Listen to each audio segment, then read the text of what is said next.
नमस्कार. आज आपण एका खूप महत्वाच्या विषयावर बोलणार आहोत. भूकंपांसारख्या नैसर्गिक आपत्ती.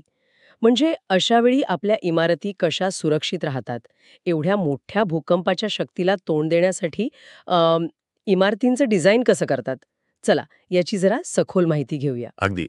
आपण आज बोलणार आहोत भूकंपरोधक बांधकाम, सुरक्षित इमारतींचे तंत्रज्ञान यावर आधारित. आपला उद्देश आहे की भूकंपांपासून बचावासाठी ज्या मुख्य पद्धती वापरल्या जातात ना, त्या समजून घेणं.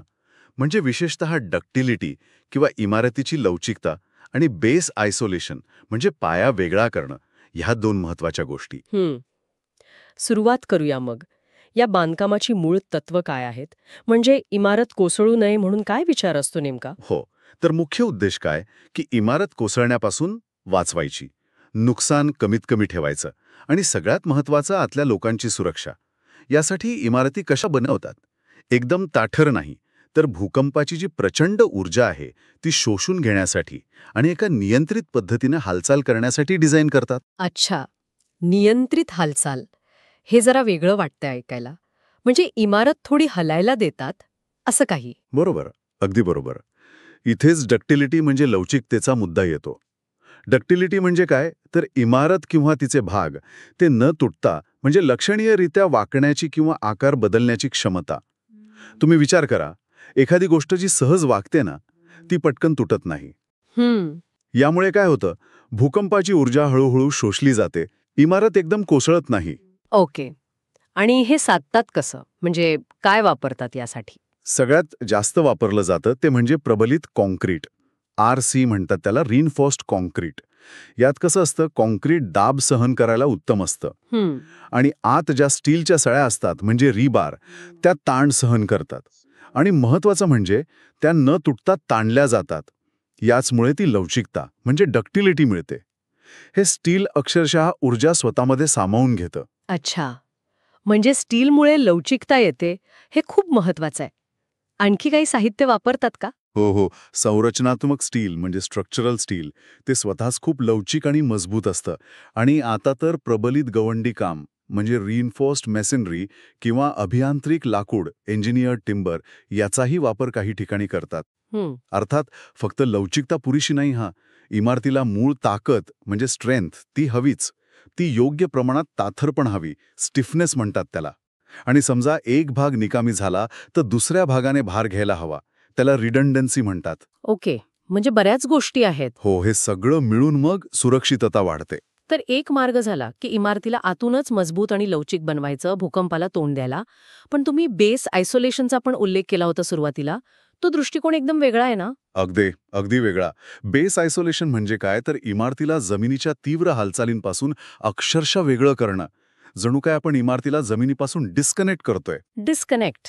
हो, यात काय करतात, इमारतीचा पाया आणि जी मुख्य इमारत आहे त्यांच्यामध्ये विशेष प्रकारचे लवचिक आयसोलेटर्स बसवतात. अरे वा, म्हणजे भूकंप झाला तरी जमीन हालेल पण इमारत बऱ्यापैकी स्थिर राहील. हे कसं शक्य होतं? कल्पना करा, तुम्ही ट्रेनमध्ये एक ट्रे घेऊन उभे आहात. ओके. आणि ट्रेनला अचानक धक्का बसला. तुम्ही जर हात थोडे साईल ठेवले तर ट्रे कमी हलेल, बरोबर? हो, बरोबर. इथे आयसोलेटर्स अगदी तेच काम करतात. भूकंपाच्या वेळी जेव्हा जमीन हालायला लागते तेव्हा हे आयसोलेटर्स बहुतेक आडवी हालचाल स्वतःमध्ये शोषून घेतात किंवा तिला सामावून घेतात. त्यामुळे काय होतं, वरच्या इमारतीपर्यंत पोहोचणारे धक्के खूप कमी होतात. अविश्वसनीय.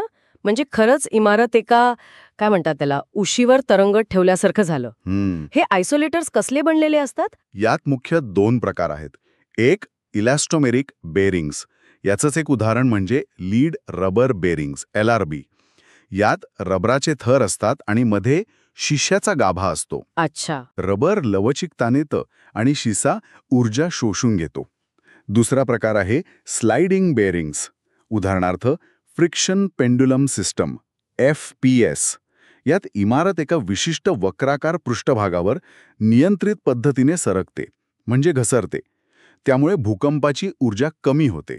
म्हणजे दोन्ही पद्धतींचा उद्देश एकच, सुरक्षा. पण मार्ग पूर्णपणे वेगळे आहेत.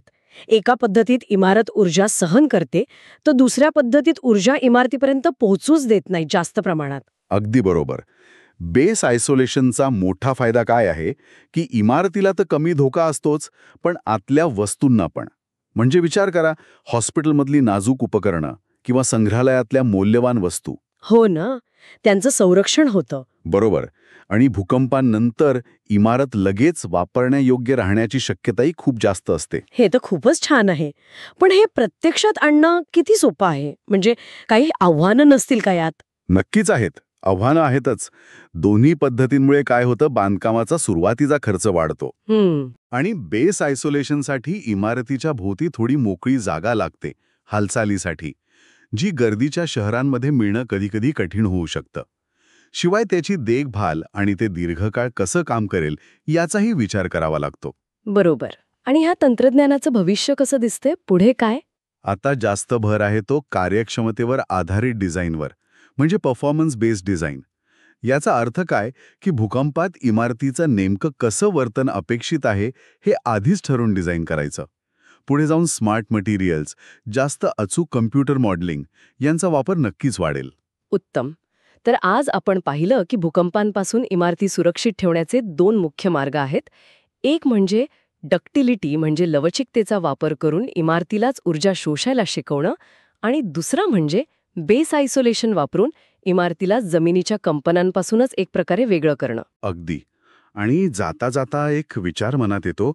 आपण सध्या एका इमारतीबद्दल बोललो, पण कल्पना करा, भविष्यात आपण हेच तंत्रज्ञान वापरून फक्त इमारतीच नाही तर संपूर्ण शहरं किंवा महत्वाच्या पायाभूत सुविधा त्यांना भूकंपासारख्या आपत्तींसाठी अधिक लवचिक आणि सुरक्षित कसं बनवू शकू. हो, खरंच. हा एक मोठा आणि नक्कीच विचार करण्यासारखा प्रश्न आहे.